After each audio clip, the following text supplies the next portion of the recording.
Hello everyone, good morning to all of you and welcome to online study point. दोस्तों, आज है 24 जुलाई और आज की इस वीडियो में हम 24 जुलाई से रिलेटेड करंट अफेयर के जितने भी इंपॉर्टेंट क्वेश्चंस बन सकते हैं इन सभी को कवर करेंगे। सारे ही क्वेश्चन इंपॉर्टेंट हैं, इसलिए वीडियो को लास्ट तक देखिएगा, स्किप मत कीजिएगा। और यदि आप लोगों को इस वीडियो की PDF चाहिए तो आप हमारा टेलीग्राम चैनल भी ज्वाइन कर सकते हैं, लिंक डिस्क्रिप्शन बॉक्स में दी हुई है। यदि आप चैनल पर नए हैं तो चैनल को सब्सक्राइब कर लीजिए और बेल आइकन दबाना बिल्कुल मत भूलिएगा। तो चलिए स्टार्ट करते हैं हमारा पहला क्वेश्चन। हाल ही में SBI जनरल इंश्योरेंस के नए MD और CEO कौन बने हैं? तो ये भी हाल ही में बन गए हैं PC कांडपाल, यानी कि प्रकाश चंद्र कांडपाल। और इन्होंने किनका स्थान लिया है? तो इन्होंने स्थान लिया है पूषण महापात्रा का। तो SBI जनरल इंश्योरेंस के MD CEO ये बने हैं PC कांडपाल, जबकि मैंने आप लोगों को 2 दिन पहले बताया था कि जो अश्विनी कुमार तिवारी है ये बनाए गए हैं SBI कार्ड के नए MD और CEO। और कल मैंने आप लोगों को बताया था रमेश बाबू के बारे में। जो रमेश बाबू हैं ये बनाए गए हैं करूर वैश्य बैंक के नए MD और CEO। तो अब हम डिस्कस कर लेते हैं SBI के बारे में, यानी कि स्टेट बैंक ऑफ इंडिया। स्थापना हुई थी 1 जुलाई 1955 में। हेडक्वार्टर स्थित है मुंबई, महाराष्ट्र में। मुंबई जो कि टैप वाटर रैंकिंग में पहले स्थान पर रहा है। इसके अध्यक्ष कौन है? तो ये हैं रजनीश कुमार। SBI की जो MD थी अंशुला कांत, इन्हें कुछ समय पहले ही वर्ल्ड बैंक यानी कि विश्व बैंक में CFO यानी कि चीफ फाइनेंशियल ऑफिसर के रूप में अपॉइंट किया गया है। मैंने आप लोगों को ये भी बताया है कि जो SBI है ये ऑस्ट्रेलिया के विक्टोरिया में ब्रांच ओपन करने वाला भारत का पहला बैंक भी बना है। अच्छा, आप लोगों को ये पता है कि SBI यानी कि योनो SBI की जो ब्रांड एम्बेसडर हैं ये कौन बनाई गई हैं? तो ये बनाई गई हैं स्वप्ना बर्मन। स्वप्ना बर्मन ये बिलोंग करती हैं वेस्ट बंगाल से। यदि आप रिलेट कर सकें तो जो पिछला एशियन गेम्स हुआ था जकार्ता और पोलेमबर्ग में, तो इस एशियन गेम्स में गोल्ड जीतने वाली ये पहली हेप्टाथलॉन खिलाड़ी बनी थी। तो हेप्टाथलीट है स्वप्ना बर्मन, जो कि योनो SBI की ब्रांड एम्बेसडर बनाई गई हैं। तो ये भी आप याद रखेंगे। नेक्स्ट है राष्ट्रीय खनिज विकास निगम यानी कि नेशनल मिनरल डेवलपमेंट कॉरपोरेशन के नए अध्यक्ष और MD ये कौन बने हैं? तो ये भी हाल ही में बन गए हैं सुमित देव। सुमित देव ये 31 जुलाई से अपना पदभार ग्रहण करेंगे और इनकी नियुक्ति अगले 3 साल के लिए कर दी गई है। और ये किनका स्थान लेंगे? तो ये रिप्लेस करेंगे N बैजेंद्र कुमार को। यदि हम बात करें NMDC की यानी कि नेशनल मिनरल डेवलपमेंट कॉरपोरेशन की, तो इसकी स्थापना कब हुई थी? 1958 में। हेडक्वार्टर कहाँ स्थित है? हैदराबाद में। और हैदराबाद ये किस नदी के किनारे बसा हुआ है? मूसी नदी के किनारे। और यदि आप करंट से रिलेट करेंगे तो इसी हैदराबाद एयरपोर्ट पर भारत की पहली कॉन्टैक्टलेस यानी कि संपर्क रहित कार पार्किंग बनाई गई है। तो ये तो बात हुई NMDC की। यदि हम बाकी के 2 ऑप्शन को डिस्कस करें तो हाल ही में जो रोशनी नाडार हैं ये बनाई गई हैं SCL टेक की नई चेयरमैन। और इन्होंने स्थान लिया है अपने पिताजी का यानी कि शिव नाडार का। अशोक लवासा जो कि हमारे पूर्व चुनाव आयुक्त थे, इन्हें भी हाल ही में ADB यानी कि एशियन डेवलपमेंट बैंक के उपाध्यक्ष के रूप में नियुक्त किया गया है। तो ये सभी अपॉइंटमेंट करंट से रिलेटेड है जो कि आप लोगों को मालूम होनी चाहिए। नेक्स्ट है हाल ही में भारतीय वायुसेना के कमांडरों का सम्मेलन ये कहाँ शुरू हुआ है? तो ये शुरू हुआ है दिल्ली में। तो इंडियन एयरफोर्स के जो कमांडर हैं इनका समिट दिल्ली में आयोजित किया गया, जिसका उद्घाटन किया गया राजनाथ सिंह जी के द्वारा। राजनाथ सिंह जी जो कि प्रेजेंट टाइम में हमारे रक्षा मंत्री हैं और इनकी कॉन्स्टिट्यूंसी क्या है? लखनऊ, उत्तर प्रदेश। देखिए, इन्होंने इस समिट का उद्घाटन तो किया है, लेकिन इसकी अध्यक्षता किसके द्वारा की जाएगी? RKS भदौरिया के द्वारा, जो कि वायुसेना के प्रमुख भी हैं, जबकि उप प्रमुख हैं HS अरोड़ा। ये दोनों ही अपॉइंटमेंट अभी कुछ समय पहले हुई है, इसलिए ये आप याद रखेंगे। और देखिए, ये जो समिट रहेगा दिल्ली में, इसकी थीम भी है। थीम क्या है? Indian air force in the next decade. तो इसकी थीम भी आप याद रख सकते हैं। अब यदि हम बात करें इंडियन एयरफोर्स की, तो इसकी स्थापना कब हुई थी? 8 अक्टूबर 1932 में। और इसलिए 8 अक्टूबर को मनाया जाता है इंडियन एयरफोर्स डे के रूप में। हेडक्वार्टर स्थित है नई दिल्ली में। अध्यक्ष और उपाध्यक्ष अभी मैंने बताया है। अब देखिए, यहाँ पर हम इंडियन एयरफोर्स की बात कर ही रहे हैं, तो इससे रिलेटेड आप 2 ऑपरेशन याद रखेंगे जो कि करंट से रिलेटेड है। एक तो है ऑपरेशन संजीवनी, और ये किस लिए था? तो मालदीव को मेडिकल सर्विस प्रोवाइड कराने के लिए इंडियन एयरफोर्स के द्वारा स्टार्ट किया गया था ऑपरेशन संजीवनी। दूसरा ऑपरेशन है ऑपरेशन वंदे भारत, या इसे आप कह सकते हैं मिशन वंदे भारत। और ये किस लिए था? तो देखिए, लॉकडाउन के दौरान जो भारतीय विदेशों में फंसे हुए हैं उन्हें अपने देश वापस लाने के लिए वंदे भारत मिशन शुरू किया गया था इंडियन एयरफोर्स के द्वारा। देखिए, वंदे भारत से मिलता जुलता एक ऑपरेशन है ऑपरेशन समुद्र सेतु। जो ऑपरेशन समुद्र सेतु है ये भी भारतीयों को वापस लाने के लिए स्टार्ट किया गया था जो कि विदेशों में फंसे हुए हैं, लेकिन ये स्टार्ट किया गया था इंडियन नेवी के द्वारा। लेकिन हम यहाँ पर इंडियन एयरफोर्स की बात कर रहे हैं, तो वंदे भारत भारतीय वायुसेना से रिलेटेड है, जबकि समुद्र सेतु ये रिलेटेड है इंडियन नेवी से, तो इसमें आप कंफ्यूज नहीं होइएगा। नेक्स्ट है आईसीसी के लार प्रतिबंध का उल्लंघन करने वाले पहले क्रिकेटर कौन बन गए हैं? तो ये भी हाल ही में बन गए हैं, डॉम सिबले। अब ये पूरा मैटर है क्या? तो देखिए, कुछ समय पहले मैंने आप लोगों को ये पढ़ाया था कि कोविड-19 के संक्रमण को देखते हुए कुछ समय पहले ही जो आईसीसी है यानी कि इंटरनेशनल क्रिकेट काउंसिल, इसने बॉल को चमकाने के लिए जो लार का यूज़ किया जाता है क्रिकेटरों के द्वारा उसे बैन कर दिया था। तो अभी जो इंग्लैंड और वेस्ट इंडीज़ के बीच जो दूसरा टेस्ट मैच चल रहा था, तो इस टेस्ट मैच के दौरान जो डॉम सिबले हैं इन्होंने गलती से बॉल पर लार लगा दिया, तो इस नियम का उल्लंघन करने वाले ये पहले क्रिकेटर बन गए हैं। और ये किस कंट्री से बिलोंग करते हैं? तो ये बिलोंग करते हैं इंग्लैंड से। इंग्लैंड की यदि हम बात करें तो कैपिटल क्या है? लंदन। करेंसी है पाउंड स्टर्लिंग। कल इसे मैंने गलती से डॉलर कह दिया था, इसलिए इसे आप करेक्ट कर लीजिएगा। और प्राइम मिनिस्टर कौन है? तो ये हैं बोरिस जॉनसन। अब देखिए, ऑप्शन में आपको जितने भी क्रिकेटर्स के नाम दिख रहे हैं ये सारे ही इंग्लैंड से ही रिलेटेड है, और कहा जाए तो करंट से भी रिलेटेड है। जैसे कि यदि हम बात करें बेन स्टोक्स की, तो मैंने आप लोगों को बताया था कि अभी हाल ही में दुनिया के नंबर 1 ऑलराउंडर खिलाड़ी ये बन गए हैं बेन स्टोक्स ही, ये भी बिलोंग करते हैं इंग्लैंड से। यदि मैं बात करूं एलिस्टर कुक की, जो कि इंग्लैंड के पूर्व कप्तान रह चुके हैं, इन्हें कुछ समय पहले ही नाइटहुड की उपाधि से सम्मानित किया जा चुका है। जबकि जो रूट हैं, एमपीपीएससी के एग्ज़ाम में 3 या 4 साल पहले ये क्वेश्चन पूछा गया था कि एक प्रसिद्ध क्रिकेटर हैं जिनका नाम है जो रूट, ये किस कंट्री से बिलोंग करते हैं? तो ये बिलोंग करते हैं इंग्लैंड से ही, तो ये भी आप याद रख सकते हैं। नेक्स्ट है, हाल ही में ओडिशा सरकार ने अपनी किस योजना के अंतर्गत ट्रांसजेंडर को भी शामिल किया है? तो देखिए भी हाल ही में जो ओडिशा गवर्नमेंट है इसके द्वारा जो ज़रूरतमंदों को मासिक पेंशन योजना दी जाती है जिसका नाम है मधु बाबू पेंशन योजना, इसके अंतर्गत अब ट्रांसजेंडर को भी शामिल करने का फैसला किया है। और इसके अंतर्गत राज्य के लगभग 5,000 ट्रांसजेंडर को उनकी एज के आधार पर 500 रुपये से 900 रुपये तक मंथली प्रोवाइड कराया जाएगा पेंशन के रूप में ओडिशा गवर्नमेंट के द्वारा। अच्छा, ट्रांसजेंडर की यहाँ पर बात आई है तो इसे आप कनेक्ट कर सकते हैं कि जो भारत की पहली ट्रांसजेंडर यूनिवर्सिटी है ये कहाँ स्थापित की जानी है? उत्तर प्रदेश में। अब देखिए, ऑप्शन में आपको जितनी भी स्कीम दिख रही हैं ये ओडिशा गवर्नमेंट से ही रिलेटेड है।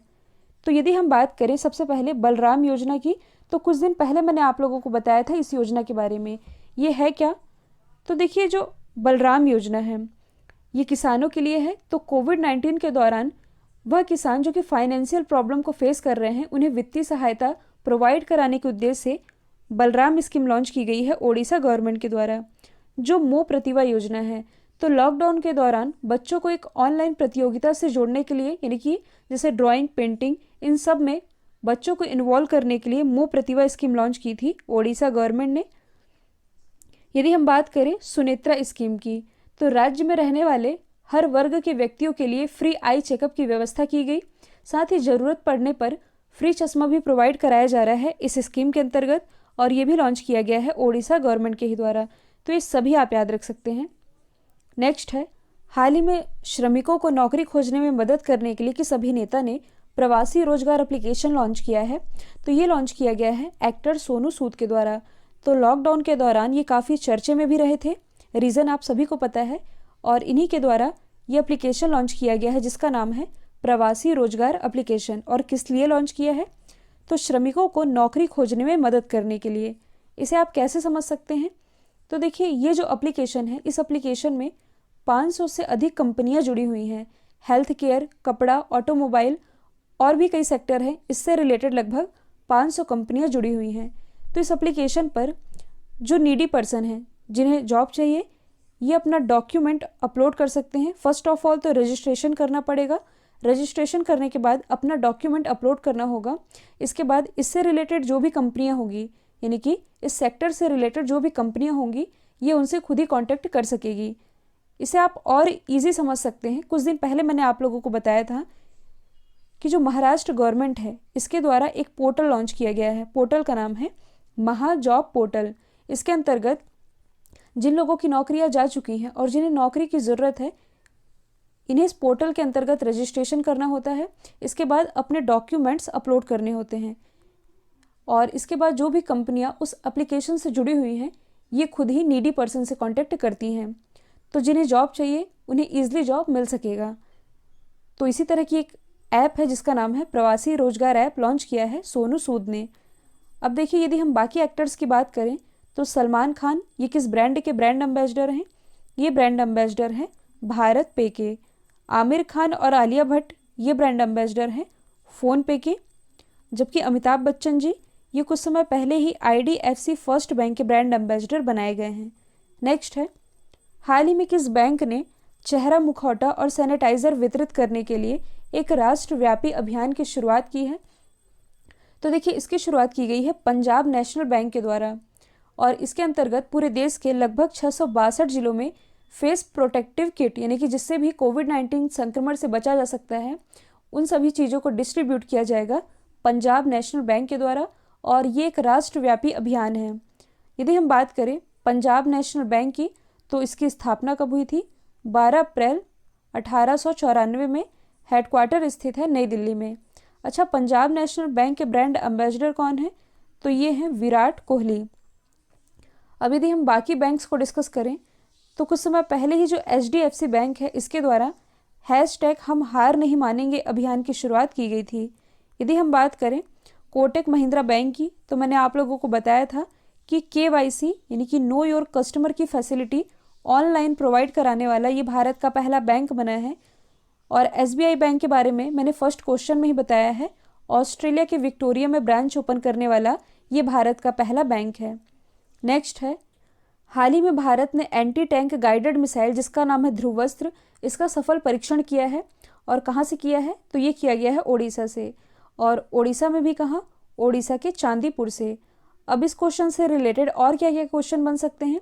तो देखिए, भारत ने जिस मिसाइल का परीक्षण किया है इसका नाम है ध्रुव। ये तो हो गया नाम। किस तरह की मिसाइल है? तो ये है anti tank guided missile. Launch कहाँ से किया गया है, यानी कि परीक्षण ये किया गया है ओडिशा के चांदीपुर से। चौथा, आप लोगों को ये याद रखना है कि इस मिसाइल को किसके द्वारा डेवलप किया गया है? तो ये डेवलप किया गया है DRDO के द्वारा। यदि हम बात करें DRDO की, यानी कि डिफेंस रिसर्च डेवलपमेंट ऑर्गेनाइजेशन, इसकी स्थापना हुई थी 1958 में। हेडक्वार्टर स्थित है नई दिल्ली में। और इसके अध्यक्ष कौन है? तो ये हैं G सतीश रेड्डी, जिन्हें कुछ समय पहले ही मिसाइल सिस्टम अवार्ड से सम्मानित किया जा चुका है। और DRDO इसका मोटो क्या है? तो ये है बलस्य मूलम विज्ञानम। तो ये भी आप याद रखेंगे। ओडिशा की यदि हम बात करें तो ये बॉर्डर शेयर करता है छत्तीसगढ़, झारखंड, पश्चिम बंगाल के साथ। राजधानी क्या है? भुवनेश्वर। मुख्यमंत्री कौन है? नवीन पटनायक, जिन्हें कुछ समय पहले ही पेटा इंडिया के द्वारा हीरो टू एनिमल अवार्ड से सम्मानित किया जा चुका है। गवर्नर कौन है? गणेशी लाल। और देखिए, पिछले ही साल यानी कि 2019 में ओडिशा की जो कंधमाल हल्दी है इसे GI टैग दिया गया है। तो ये भी आप याद रखेंगे। नेक्स्ट है, मानवता के लिए गुलबेनकियन पुरस्कार, इसका उद्घाटन किसने किया है? तो देखिए, इस अवार्ड का जो उद्घाटन है ये किया गया है ग्रेटा थनबर्ग के द्वारा। ग्रेटा थनबर्ग, इनका नाम 2019 में काफ़ी चर्चे में रहा है। सबसे पहले हम जानेंगे इस अवार्ड के बारे में। तो देखिए, ये पर्यावरण और जलवायु परिवर्तन यानी कि इन्वायरमेंट और क्लाइमेट चेंजेस पर फोकस्ड एक संगठन है जिसने कि इस अवार्ड की शुरुआत की है। उद्घाटन किया गया है ग्रेटा थनबर्ग के द्वारा और इस अवार्ड के अंतर्गत 1 मिलियन यूरो का प्राइज़ दिया जाएगा। ये तो ही इस अवार्ड से रिलेटेड बातें। यदि हम बात करें ग्रेटा थनबर्ग की, तो ये किस कंट्री से बिलोंग करती हैं? स्वीडन से। और इन्हें पिछले ही साल जो टाइम मैगजीन है इसके द्वारा person of the year award से भी सम्मानित किया जा चुका है। तो सबसे पहले हम जानेंगे स्वीडन के बारे में। ये है स्वीडन की लोकेशन, ये स्थित है यूरोप महाद्वीप में। यूरोप महाद्वीप की सबसे लंबी नदी कौन सी है? ये है वोल्गा। स्वीडन की कैपिटल क्या है? तो ये है स्टॉकहोम। करेंसी है स्वीडिश क्रोना। और देखिए अभी हाल ही में एक इंडेक्स जारी किया गया था, इंडेक्स का नाम क्या है? Energy transition index.